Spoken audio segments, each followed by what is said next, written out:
ఏంటమ్మా చిల్గా రీల్స్ చూసుకుంటున్నావు? మన వీడియో అసలు అప్లోడ్ చేసావా?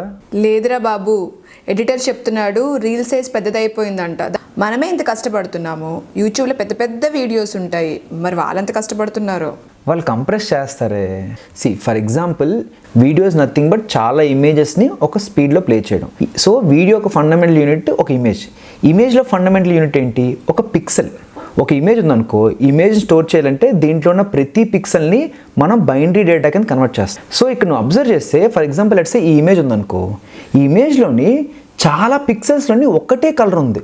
సో మనం ప్రతి పిక్సెల్ని స్టోర్ చేసుకోకుండా సింపుల్గా ఏం చెప్తాం అంటే 1 to 35 బ్లాక్స్లోని ఒకటే పిక్సెల్ ఉంది, ఆ పిక్సెల్ కలర్ ఇది అని సింపుల్గా పెట్టేస్తాం. దీనివల్ల మనం చాలా సైజ్ని రిడ్యూస్ చేసుకోవచ్చు. ఇప్పుడు అలానే కాకుండా లెట్స్ సే ఇప్పుడు ఈ వీడియోని చూడు. ఈ కొన్ని సెకండ్స్ వీడియో మనం స్టోర్ చేయాలనుకున్నాం అనుకో, దీంట్లో ప్రతి ఫ్రేమ్ని నేను స్టోర్ చేయకుండా ఒక బేస్ ఫ్రేమ్ కింద పెట్టేసి ప్రతి ఫ్రేమ్కి అసలు ఏం చేంజెస్ ఉన్నాయో ఆ చేంజెస్ మాత్రమే స్టోర్ చేసుకుంటాను. సో ఈ విధంగా స్టోర్ చేయడం వల్ల ఒక 500 MB వీడియోని నేను 100 MBలో మాత్రం స్టోర్ చేసుకోవచ్చు. సో ఈ విధంగా చాలా కంపారిజన్ టెక్నిక్స్ ఉంటాయి. సో యూట్యూబ్ కోసం నువ్వు టెన్షన్ పడాల్సిన అవసరం లేదు. ఫస్ట్ నువ్వు ఎడిటర్కి ఫోన్ చేసి వేరే వీడియో ఎడిట్ చేయమని చెప్పు.